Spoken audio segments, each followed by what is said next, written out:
Hello बच्चों, एक बार फिर स्वागत है आपका मेरे चैनल में। चलिए गंगा अवतरण में आगे पढ़ते हैं। स्वाति घटा गहराति मुक्ति पानिप सौपूरी, कैंधो आवत झुकत शुभ्र आभा रुचिरूरी, मीन मकर जल व्यालनि की चल चिलक सुहाई, सोजन चपला चमचमाते चंचल छवि छाई। चलिए शब्द देखते हैं। गहराती माने घुमड़ती हुई, पानिप माने कांति या आभा, रूरी माने सुंदर, जल ब्यालन माने पानी के सीपों की, चिलक माने चमक।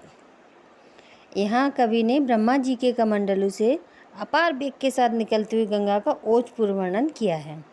चलिए व्याख्या देखते हैं।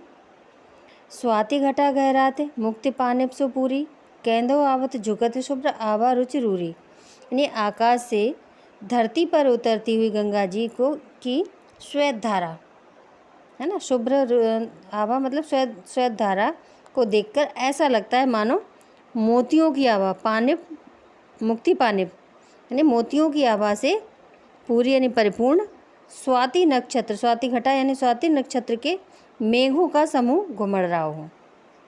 ऐसा लगता है मानो मोतियों की आभा से परिपूर्ण स्वाति नक्षत्र के मेघों का समूह घुमड़ रहा हो, अथवा श्वेत ज्योति धरती की ओर झुकती हुई चली आ रही है। कोई श्वेत ज्योति है, प्रकाश है जो धरती की ओर झुकता हुआ चला आ रहा है।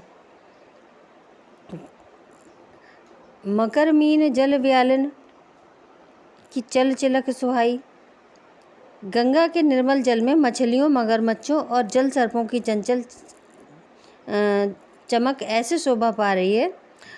सो जनु चपला चमचपाते चमाते चंचल छवि छाई, ऐसा लग रहा है मानो चंचलता से परिपूर्ण बिजली चमक रही हो। चलिए एक बार फिर देखते हैं।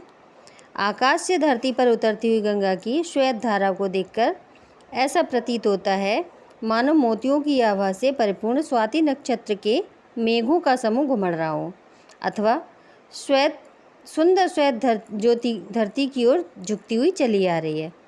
गंगा के निर्मल जल में मछलियों, मगरमच्छों और जल सर्पों की चंचल चमक ऐसे शोभा पा रही थी मानो चंचलता से परिपूर्ण बिजली चमचमा रही हो। चलिए बच्चों काव्य सौंदर्य देखते हैं। गंगा की जलधारा का अलंकारिक चित्रण हुआ है। कवि ने मुक्त पाने कहकर गंगा की मोक्षदायिनी शक्ति की ओर संकेत किया है। भाषा ब्रज है, अलंकार उत्प्रेक्षा, श्लेष, संदेह एवं अनुप्रास है, रस शांत और वीर है, गुण ओज है और छंद रोला है। उम्मीद है बच्चों आपको ये समझ में आया होगा। अगर आपको पसंद आया है तो प्लीज़ सब्सक्राइब कीजिए, लाइक कीजिए एंड शेयर कीजिए। धन्यवाद।